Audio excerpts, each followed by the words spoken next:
Hello there, and welcome back to Folklore, Frights, and Sounds. We're coming to you from downtown Charleston, West Virginia, inside a Folklore Music Exchange.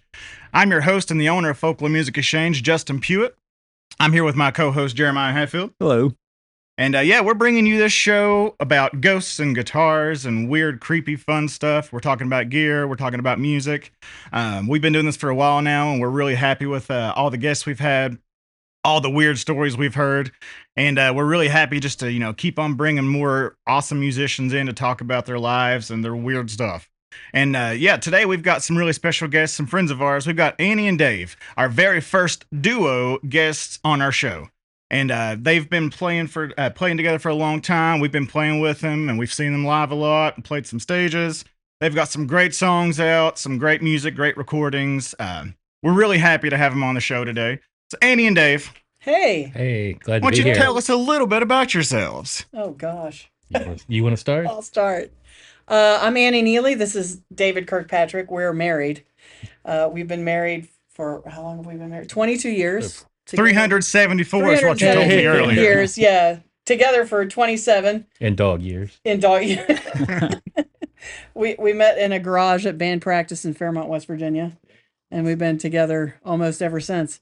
That's amazing. So, yeah. We lived down in Nashville for about 16 years and played music down there with each other and a bunch of different bluegrass groups and a bunch of indie rockers, and did a bunch of cool recording projects and all kinds of different things down there. And then we came home to West Virginia in 2015, and we've met all of these amazing musicians since then. West Virginia's full of amazing musicians. My God. I mean, just everywhere we go, just so many great musicians. And more pop up every day. That's what blows my mind. It's insane. It's incredible. Yeah. So, yeah, we're very happy to be part of the whole Mountain State music scene. And, yeah. You have anything to add to that? I think you covered it. You did a really good job. Yeah. So, Annie, you're a teacher by day? Is that correct? So, well, I haven't always been, but when we moved teaching, I tell everybody teaching's like my 9th career. But in Nashville, I had a job where I was designing and handling importation for a company that worked with a French blacksmith, because I speak French fluently. Amazing. So I handled all of their overseas communications and like importation. The blacksmith produced all these beautiful works of art in the form of chandeliers and furniture and stuff. And then the company on our side in Nashville, we sold them to like interior designers and all kinds of stuff in the States. So really, really high-end, beautiful product. And I did a lot of design. So a lot of that. And then, so there was creative parts of it. And I did that for a long time, and it was great. I kind of used all my art and language skills. And then when we came back to West Virginia, it was like, okay, what do I do now? And I've always wanted to teach. So I started slow. I started substitute teaching, and then taught, private voice and beginner guitar. And then I thought, okay, maybe I'll get deeper into this. And eventually I ended up getting a master's degree at WVU. And so now I'm a full-time history teacher, and next year history and music appreciation teacher at Robert C. Byrd High School in Clarksburg. Well, that's exciting. That's super fun. I love that. It's super fun. Dave, what are you doing right now?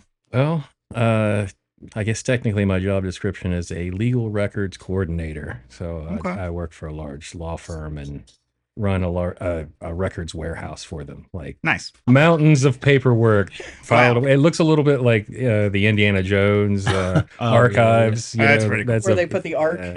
Yeah, exactly. Wheeling it into the back. Well, I'm super jealous. I just own a guitar shop. So that sounds way cooler. Yeah, it's definitely more fun. Now, if I'm not mistaken, you told me you used to be into archaeology. Yeah. That's exciting too. That's what when I was in college up in Morgantown, that's what I was studying, and ended up landing a summer position with the University of Pittsburgh. Nice. And went out to work in the field and kind of got hooked by it, and ended up doing it for about 10 years. That's really exciting too. Yeah, it was good fun until it wasn't. And, yeah. Life, that happens. It was almost like being a traveling musician, where you're going from job to job and staying at shady hotels the whole bit. We've all been there. Exactly. But instead of playing music, you're digging holes. Yeah, exactly. Right. Exactly. Yeah. So when did you guys form your band? Like, The Annie Neeley Band, is that what you call it? Or? Yeah. So, like I said, we were in. This is a funny story, so I'll tell it. But so I was dating the lead singer of this band called the Road Dogs, and I was in the band, right? Awesome. So I'm a backup singer in a southern rock band called the Road Dogs. Huge band in Fairmont, West Virginia, and we opened for like Molly Hatchet and 38 Special, and we played biker rallies, and it was really fun. Yeah.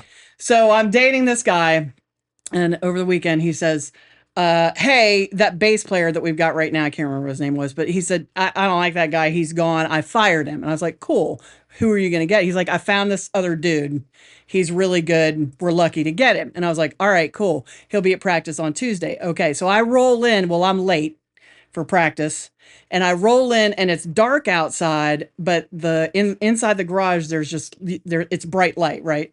And I see through the garage windows, like, the old bass player screaming at the lead singer.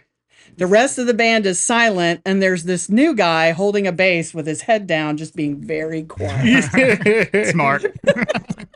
And I couldn't really hear what was happening, but I just kind of watched, and I was like, that must be the new guy. He's pretty cute. Okay.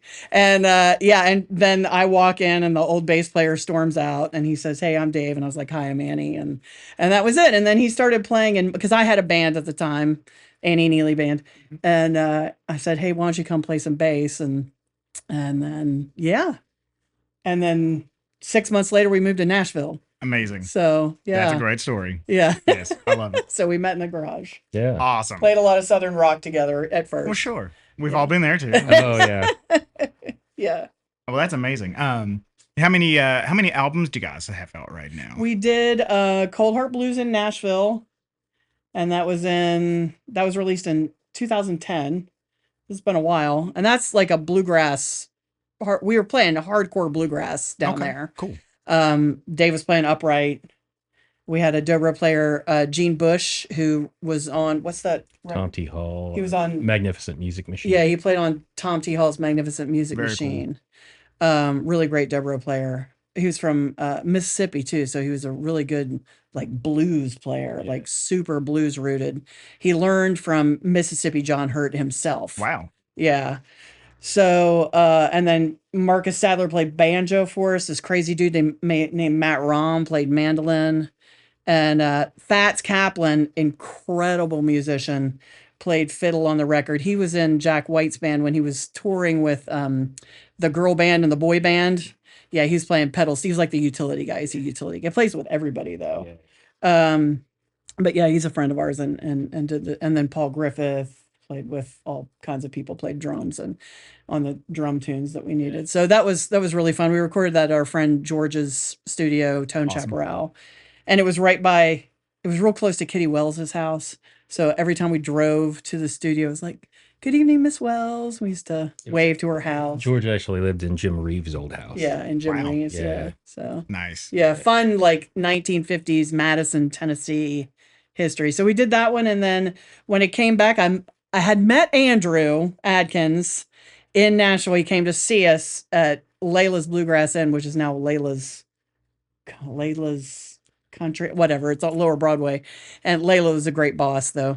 And so he'd come to see us down there, and we talked a little bit. And then when I came back, he had some songs that he wrote, and we ended up, figuring them out for a duo, and we did Appalachia together.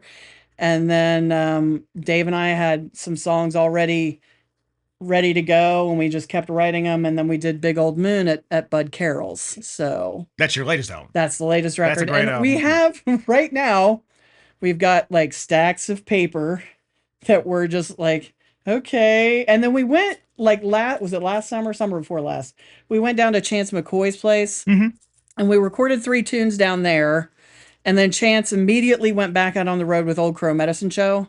So we've never really gotten the finished, but it was more of an experiment. Yeah. Like, let's see. And I love his studio down there. It's awesome. It's amazing. And he's such a cool guy to work with. He's going to be in Grafton next weekend. He's going to be in Grafton next weekend wow. at the Grafton Monster Festival. That's incredible. Yeah. Yes. Yeah. Dave grew up in Grafton. Yeah. With the monsters. Have you seen the Grafton Monster? I have not. I mean, amazingly, I never even heard that story when I grew up there. You know, it's something I found out about later. So I don't know. Well, there's monsters everywhere. We don't even realize it. Apparently, yeah.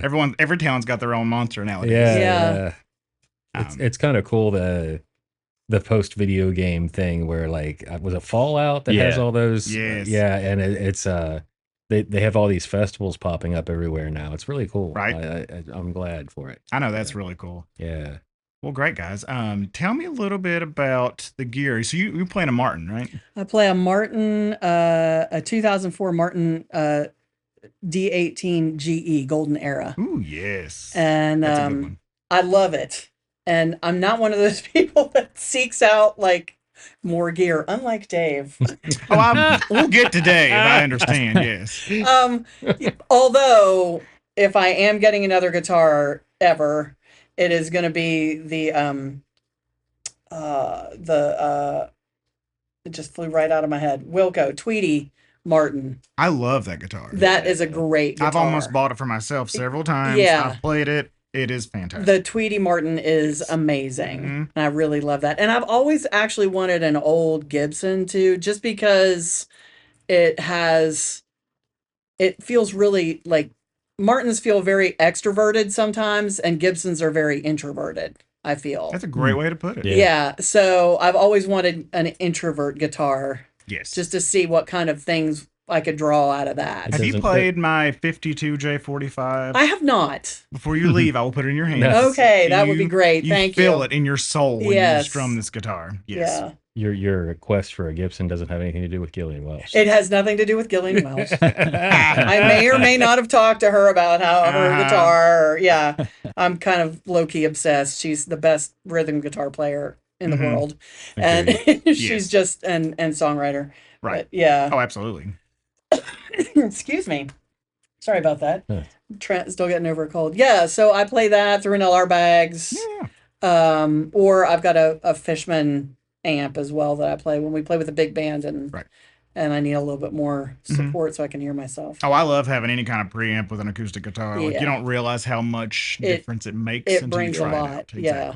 It brings a lot. And with the punk band, because now I'm in this punk band called The Hormones. You sure are. With 3 other women. We're all over the age of 50. And we sing about perimenopause. Yep. And we sing about the patriarchy and our pretty much disdain for the patriarchy. And we sing about lots of things that kind of make us angry, where we get angry, and things that make us happy. But it's punk rock, so it's pretty hardcore. But I play my J Mascis Jazz Master in that band. Oh yeah.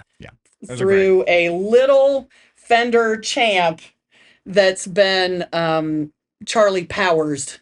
Nice. So I don't know if you know. Do you know who Charles Powers is? Yeah. So he put and it sounds really good. And I don't like.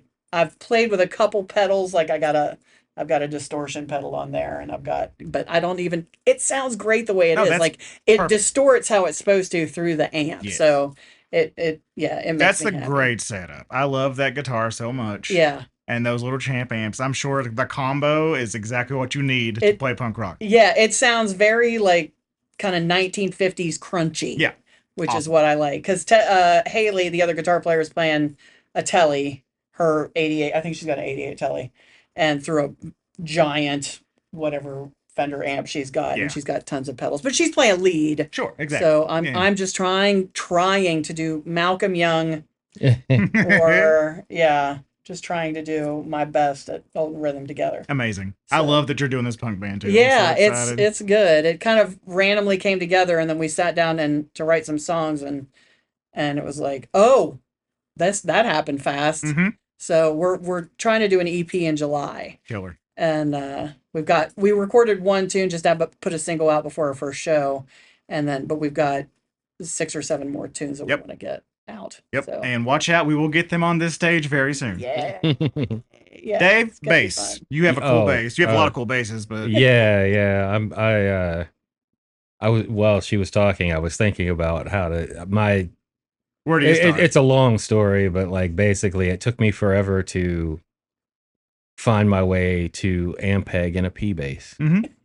That's like it's funny. I think I wanted to be a non-traditionalist for a long time, and but I could never quite find something that was the sound I was looking for. And then our mutual friend Travis was working at a music store in Nashville, and I was talking to him on the phone, and I'd been on the website, and I just kind of said, "Hey, how's that P bass you guys got down there?" And he's like, "That's pretty cool. You want me to bring it to practice?" Oh, and I said, "You can do that." And so he brought it to practice, and I got hooked. So that was, and it's the P bass is really the sound of bass to me for my in my head. You find what fits you and you stick with exactly, it. Exactly. But yeah, that's What was that thing that you bought, that amp cabinet combo? You woke me up early, like really early on a Saturday morning, and we had to go to a pawn shop on Lower Broadway. That was when we first moved to Nashville. I moved down there, and I didn't really have like a large cabinet for gigging, and like there at that time there were still pawn shops and things on Lower Broadway, and I walked through, and they had a EV 215 cabinet, and it was cheap. And I was just like, that's a big cab. I know. Yeah, I had to pick it up. It was not. It sounded so good though, and that's that. That was that. So, yeah. Oh, yeah. I still struggle with the idea of wanting 215 cabinets, but not wanting to move them. So I've played in several bands with people who have the 410 or the 810. Oh yeah. Ampeg. See, I've never quite gone that way. I get to play them in backline occasionally, and it's a treat. They sound great. They're amazing. They do. Until you have to carry it up a giant narrow staircase. Yeah. That's kind of. Yeah, I see why people like them, but at the same time, I've never had any cause to own that. Also, it does not fit in the back seat of a 4-door sedan because it did bust out the window of my buddy's car. Oh, when he shut the door, that cab was in the back seat. God. The handle busted out his window. Wow. Yeah. So we learned that lesson. Yeah, that's rough. Yeah, that's why I like 210 cabs and 115 cabs. I like smaller stuff. It's the neodymium thing. It's crazy. It's so nice for bass and it's now. huge sounding. So, yeah. That's huge. All right, so you guys know we like paranormal here. Yeah. Oh yeah. I've heard both of you have stuff to share. Yeah. Annie, did you live in a haunted house for a minute, or? I have not lived in a haunted house, but I did. I used to house sit, dog sit. There you go. And I stayed in one for a couple of weeks, where it's really interesting because the house was built. It was a parish house not parish house, but it was the minister's house next to a chapel, right? Oh, okay. And their backyard has a graveyard in it. Nice. Yes. Awesome. So, right there, your imagination. That's a recipe for something. Yes, right. Your imagination's already going, and I had been in that house as a child many, many times. So you've built that all up in your head. And then I was there alone with dogs, but alone. And it's interesting. I could feel like I got a little bit of the shine, Awesome. Like yes, I can see. I've always had it. Oh, I Since understand. I was a little kid. So I could feel a distinct difference between the old part of the house and this giant new addition that they built on and predominantly live in. Mm-hmm. Like people, they live sort of in the old house, but more in the new part. And I was like, that's weird. Like, I wonder why they don't. And then, you cross the threshold between the two, and there's a distinct energy difference between these two spaces, right? And, I struggled with it's all in my head. But so then I spoke with my friend who grew up in this house, and this person said, "Oh, yeah." And I said, "Really?" And she said, "Yeah." She said, "Did you ever see the little boy with the knife?" What? And I said, "No." And she said, "Oh, he's there. He walks down the stairs sometimes." Oh. And she did not expound on, I don't even know if she knew the story. Okay, so she left you hanging. There's a boy with a knife. But it was right in the foyer of this house, and the staircase comes down, front door, bathroom door. It's a, very kind of a tight thing. But it was always I never wanted to walk up the stairs. Right. And then she told me that, and I was like, okay. Are we talking machete or butter knife? No, Like like said- she did not specify, and I didn't ask because it was clear that it made her very uncomfortable, but I felt it. And then the only other thing that I did see, there was just a woman who walked across the backyard. Wow. A couple of times while I was there, and both times I went out, and the woman walked from point A to point B both times. Like, and I was like, oh, that's weird. I wonder what that woman's doing out there. And there was no, like, and then I saw her again, and I like went out to look, and there was no one there. Wow. And it wasn't like she was doing any, she was just walking from point A to point B, and that was it.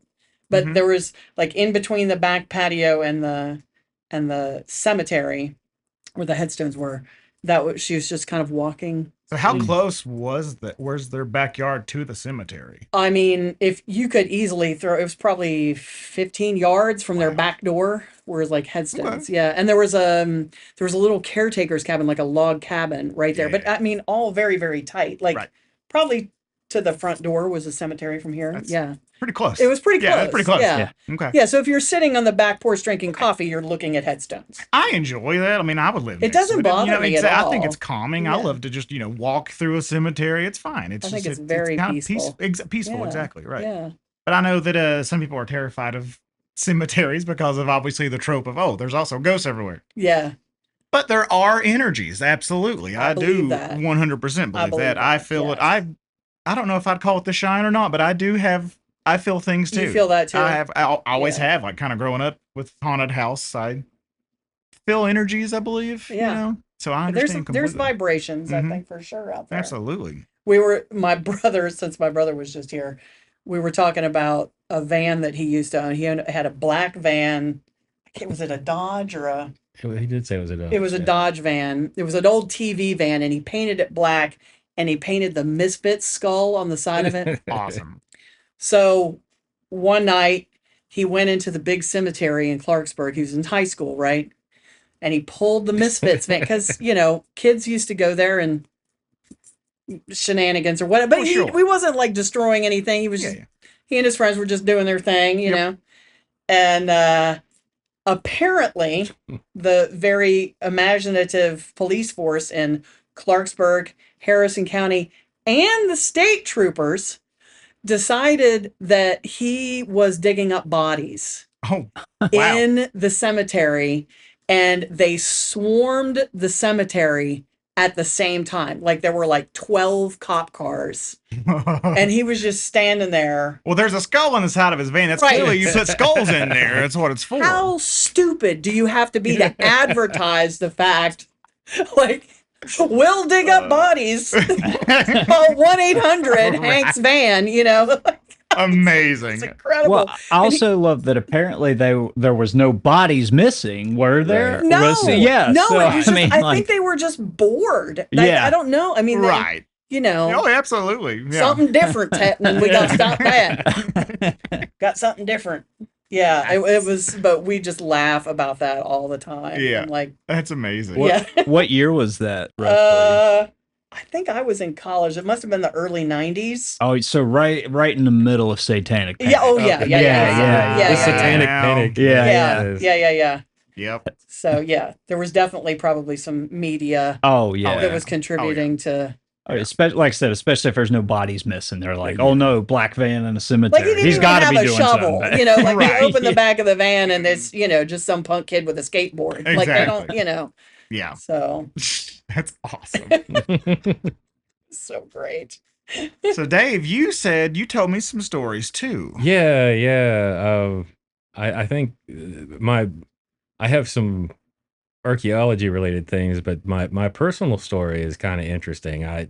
I'm very much a skeptic, but like something did happen to me personally that I still don't know what to make of it, where it's like I was renting a very old house in the town I grew up in, Grafton. I'd been out working in archaeology and came back to my hometown and rented a really cheap house.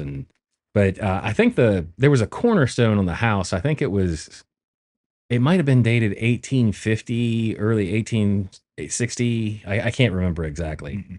But anyway, I was renting this house, and one night I was in there, and I had a little music room kind of in the center of the house, and I was sitting there kind of strumming acoustic guitar, trying to, you know, come up with something. Sure. And, as I'm playing, I look up and I'm looking out into a hallway, and someone distinctly walked down the hallway very quickly. Yep. And I just kind of like paused for a minute, and I'm like, I'm getting goosebumps right now because every time I tell this story, because it was so weird. And I'm like, what was that? And I was living with a girlfriend at that time, and I'm like, well, maybe that was my girlfriend that walked down the hall. And I'm like, why would she be walking down there so quickly and like at this time of night? Mm-hmm. And I got up and went out and looked, and that hallway leads to a door that's nailed shut. So there's like nowhere to go. Oh, weird. There's no exit, and I'm like, there's no one there. And it was very distinctly, thinking about it now, it's very distinctly like, I don't even know that there was a lower body involved now that I'm thinking about it, that there was distinctly a upper torso kind of light colored, like leaning forward like you would do if you're walking very quickly. Have you watched Ghostbusters? Oh yeah. Yeah. Remember the librarian at the beginning? Oh yeah. That's what I'm picturing. Yeah. And the library ghost. I don't remember any of the details being that clear, but like there was distinctive movement. And it's funny because like after that happened and I was completely haired out by it, I went in, and my girlfriend was sleeping in the other room, and I woke her up, and she said, "What's wrong? Your eyes look like saucers." And I'm like, "What? I just saw something." And it started this whole conversation where she had been experiencing things but didn't want to talk to me about it because she thought I would think she was crazy. Wow. And she would hear murmuring, like voices and things. And like, it ended up another person that was living there with us would also had this distinct feeling that she was being watched all the time. And I don't know what to make of all that, because it's like it wasn't a constant thing. You guys were talking about feeling things, and it's like there's just on some nights in that house, it was almost like recharging a battery where there wouldn't be anything happening. And then you could kind of feel like, oh, this is a weird evening here. And more than one person experienced it. So clearly there was something going on. And the funny clincher of that story with that house though is, there are a couple things. I had a chance to talk to the owner that we were renting from, and he came by. There was some problem with the house. And I was saying, without giving myself away, I was like, have you ever experienced anything weird in this house? And he just kind of laughed and said, "What'd you see?" Oh. And I said, and I hummed and hawed because I did. Again, I'm such a skeptic. Right, exactly. You try not to acknowledge it if you don't. And he just grinned and said, "Well, there's nothing in there that'll hurt you. That's what I'll tell you." Okay. And I was just like, okay. And we never pursued it any further or anything. But I was just like, and it ends up that the story I ended up getting was that in the Civil War, there was a hospital next door, and the house that we were renting was the doctors' and nurses' quarters for the hospital. Wow. Which was kind of interesting. And I that's kind of, word of mouth, sure. But kind of an interesting story. You could have seen a nurse walking down the hallway. I don't know. It kind of all ties up nicely into a little coincidence, so I still think about, one of the things I did later was trying to figure out a logical explanation for what I saw. Like, is it possible headlights moving down the hallway would cast a... No. So it's definitely a ghost. Yeah. Wow, I think Grafton has a vibe anyway. I think Grafton has, because don't they have like the oldest... It's the Civil War Museum or National Museum? It's the only national cemetery. And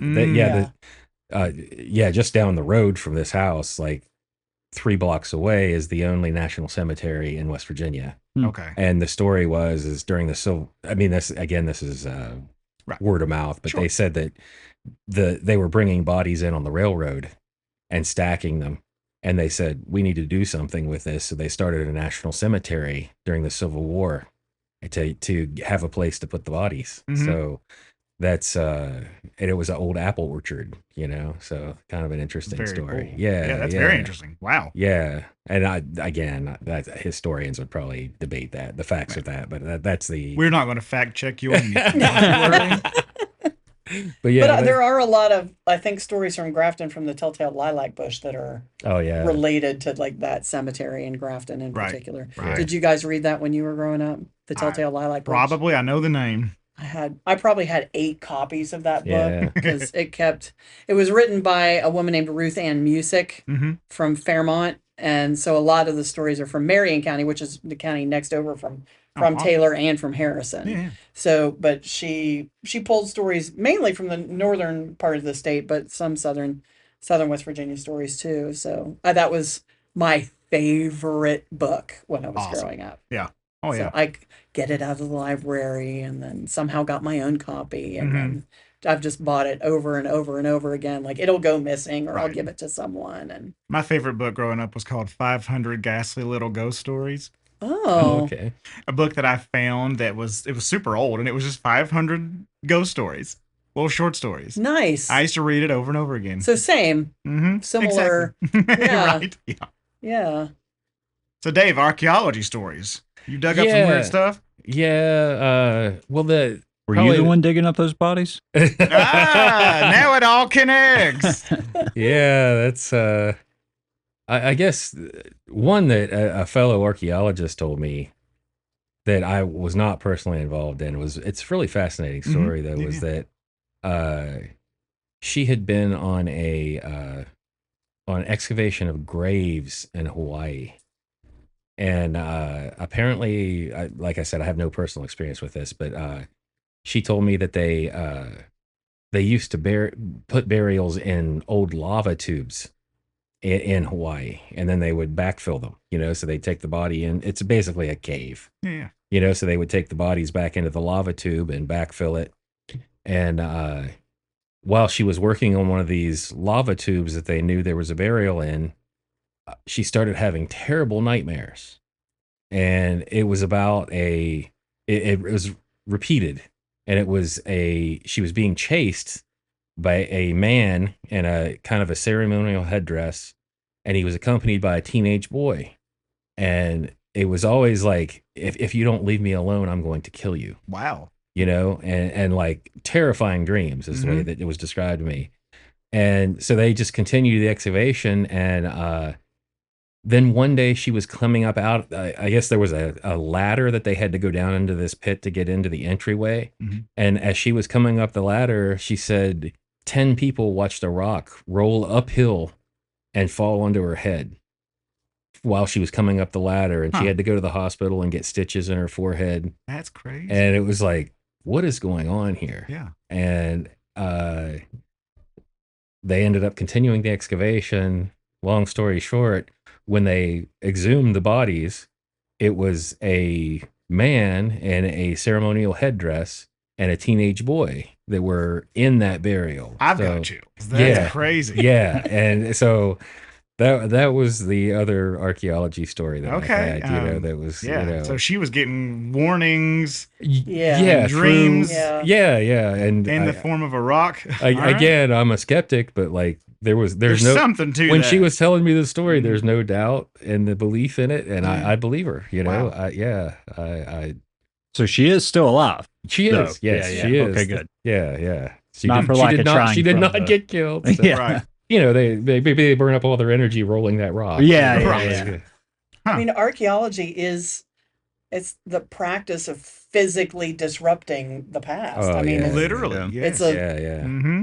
big disruption. I actually talked to a Native American fellow about that one time. I was working in Oregon, and we were talking about the idea of working on burials and around human remains. And he was an archaeologist as well. And he just kind of said, all I can tell you is if you ever get the feeling that you shouldn't be there, you probably shouldn't. And I'm like, okay, I kind of followed that, Mm-hmm. Along those lines, Yeah. there was another project I was on in Charlottesville, Virginia, where they were building a road, and the road was going to cross an old cemetery. And the cemetery was kind of in bad condition, trees.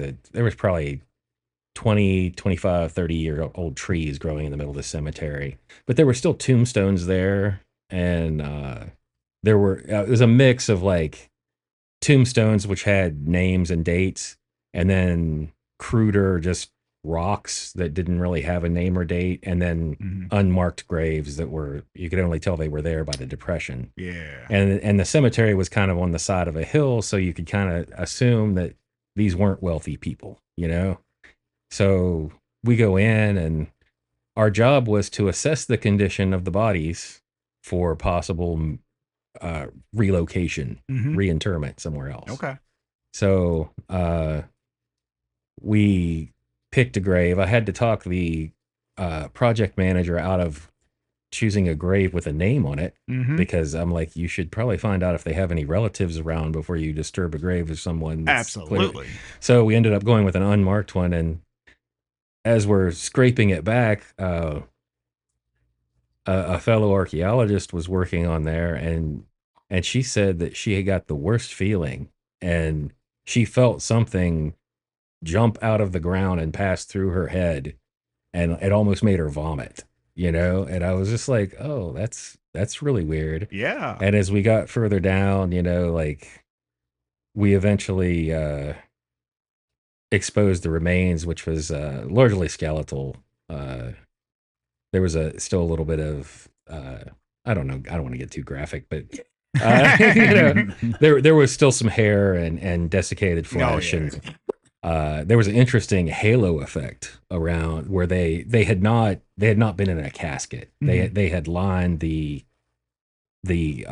grave with wood, and they'd been wrapped in linen, and the linen had left a halo around the skull. So it was kind of a heavy duty thing. And but largely the ghost story is related to that feeling that, and I that was one of the jobs I had the feeling that I should not be there, and I ended up leaving that job because it was just there was a specialist there who was assessing the condition and actually went down into the grave and was doing a smell test on the corpse to see like what the condition of the body was. I don't want that. I was a little bit, I was a little bit, even being an archaeologist, Right. I was a little mortified by that. Sure. You know, so, but I understand someone has to do that job, I suppose. But it's very interesting. Like, really. Yeah. Crazy. Archaeology was a good learning experience for me. I'm sure I got to travel a lot and see a lot of different things. So, but you followed your dreams, and now you do records for. Right. yeah, exactly. Do you remember when we went camping? We took Ray camping. Oh yeah, that's a good one. Stonewall Jackson State Park, which is in Lewis County.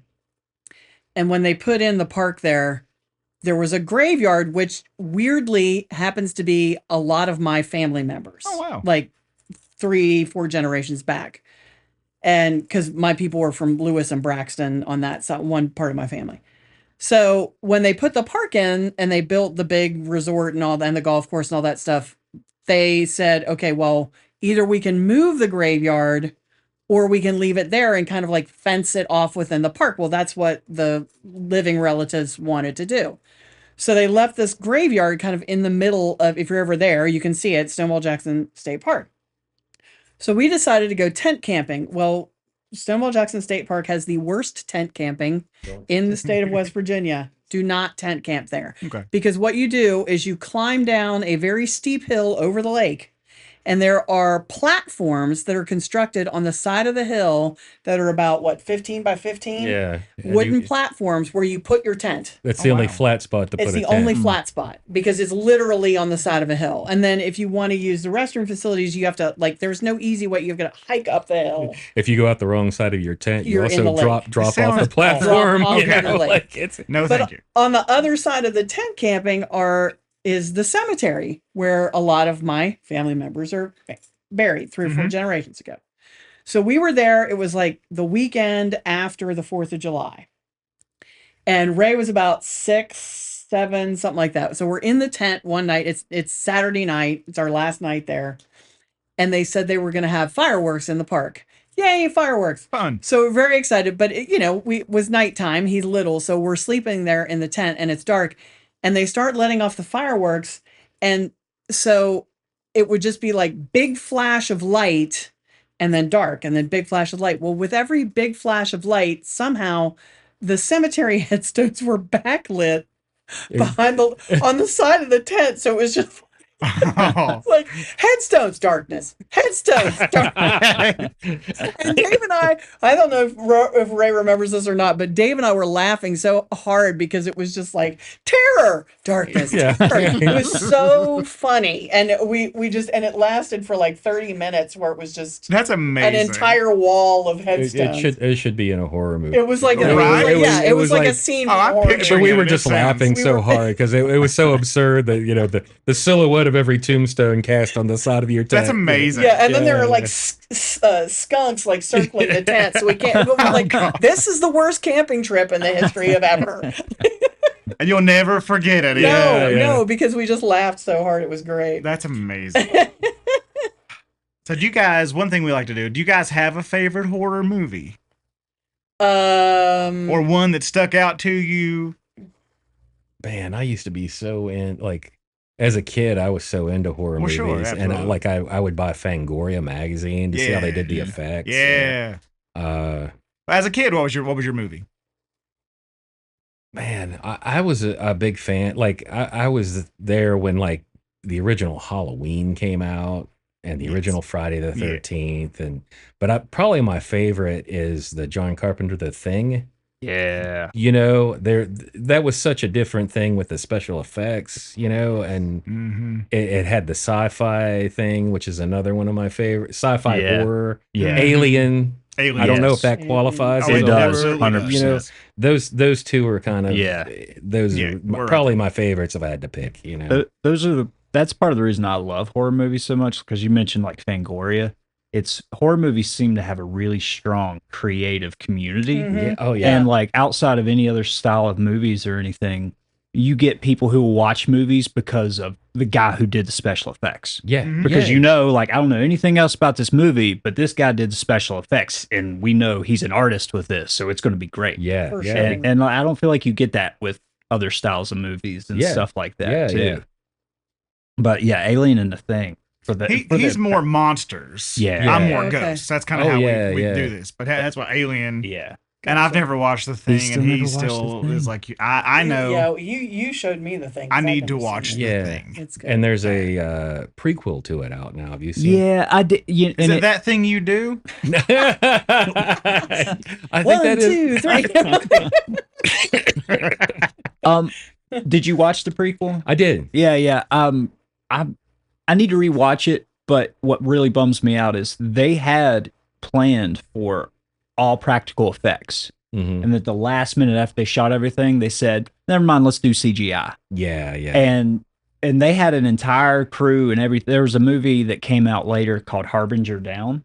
It was kind of a low budget, but what they did is the crew who made the special effects for the Thing prequel yeah. was like, well, we have all these amazing like monsters and stuff we created. So they made this movie Oh, interesting. using the practical effects. Huh. The movie itself is okay. It's like about a ship or like a cargo ship that like breaks down. There's something weird on it. Turns out to be all these monsters and Oh, okay. you know, stuff like that. It was pretty fun, but that's what bummed me out about the Thing prequel. Yeah, too, yeah. I was thought they it was just- pretty solid. I Yeah. know what you. It's almost a given anymore with modern Yeah. horror that there's moderate to bad Mhm. CGI in You're there. right. Yeah. Oh yeah. Yeah.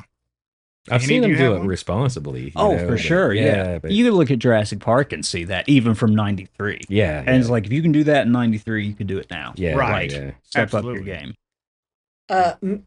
Poltergeist. Thank you. yeah. I love Poltergeist. Poltergeist. When that clown comes out from under, there's nothing scarier than that clown coming out from Oh. under that bed. Yeah, Nothing. absolutely. And then I love the clairvoyant woman who just where they tie her to the rope and Yes. that movie is incredible. It is so good. It and is so good. I also love Close Encounters of the Third Kind. I've Yeah. probably seen that like a right. dozen times. Bum, bum, bum, bum, bum. I love it. I love it. I love it. And Ray is a big fan of The Shining. So Awesome. we The just Shining went is to great. see The Shining on IMAX for the 50th anniversary I bet release. That is And cool. it was incredible. And I took a trip around the country with two of my girlfriends after college. And we were out in Montana. We drove all across the country. We were out in Montana and we went to a lodge somewhere in Montana where they did a lot of the interior shots, like the narrow shots. Yes. So there's a hallway where the two twins roll down the hall, or they're standing in the hallway, and he rides his big wheel down the hallway. Mm-hmm. And it looks like the hallway is crooked on film, and like the camera's at a weird angle. Right. But it's actually the hallway itself. It's crooked. Like there was like a mudslide or a rock slide or something that kind of moved, because it's on the ground floor of this particular. It's not the exterior shot one, it's just interior shots. But so the three of us ran down that hallway. It was great. That's amazing. Yeah, it was fun. So I love Poltergeist. I love Close Encounters. I think when I was very, very young, I somehow managed to see, without parental supervision, because Gen X and they didn't really do that, Rosemary's Baby. Yes. Also was on television, and I was like 11 or not even that old, and I watched it. Mm-hmm. Also, Christine. Yeah. Christine is such I got you talking about it, and you're like, oh, right, I like horror movies. I love all the Stephen King stuff. Oh, I just love. I read all of his books when I was a kid, and Right. Or John Carpenter movies. Yeah, absolutely. Yeah. I was actually picturing Poltergeist when we were talking earlier about like exhuming bodies. Yeah. Oh, and I'm like, they moved the headstones. I mean, it's so like, That's what I was thinking. But they didn't move the bodies. Exactly. The swimming pool. Even the swimming pool. It's so great. It's so great. Good. Yeah. Awesome. Love it. Well, guys, I feel really good about this episode. Oh, Thank you so much for being here. Thanks for our having first us. duo. We killed it. You guys are great to talk to. We love you to death. Would you like? Too. Thank you. Would you like to get on stage and play a song for us? Yeah, we love that. Let's do it. Yeah. We love it. 3, 4.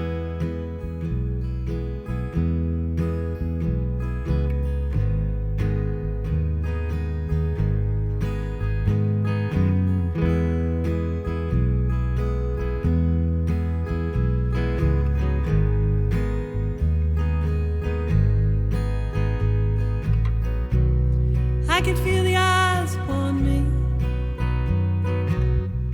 as I'm passing through the door.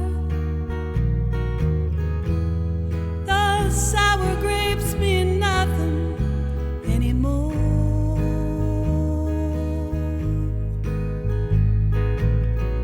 Somewhere you're off sailing. I'm stranded on this foreign shore. Nothing but driftwood and my door.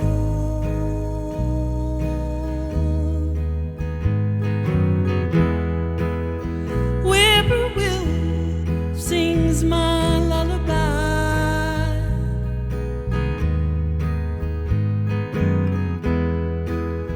Your name whispers in the pines.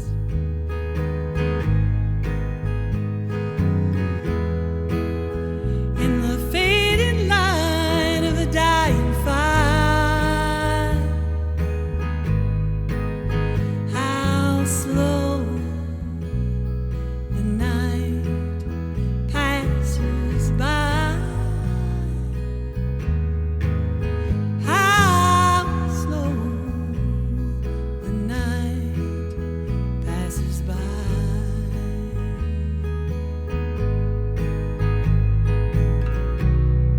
Strolling in the shadows of a slow-moving train.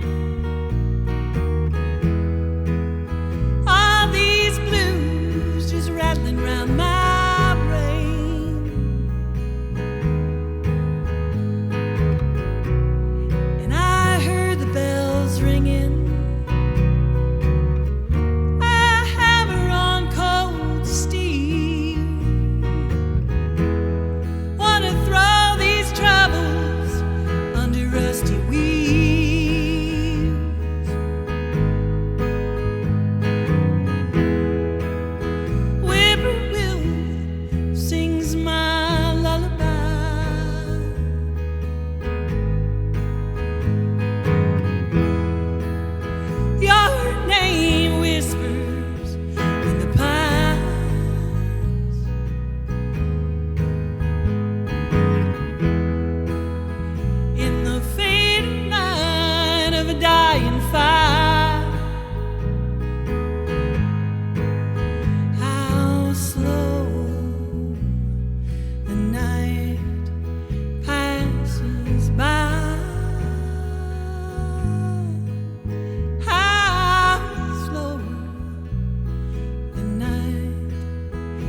I thank you guys again so much for tuning in to Folklore, Frights, and Sounds here in Charleston, West Virginia at Folklore Music Exchange. We had a great show today. Thank you so much to Annie and Dave for being here.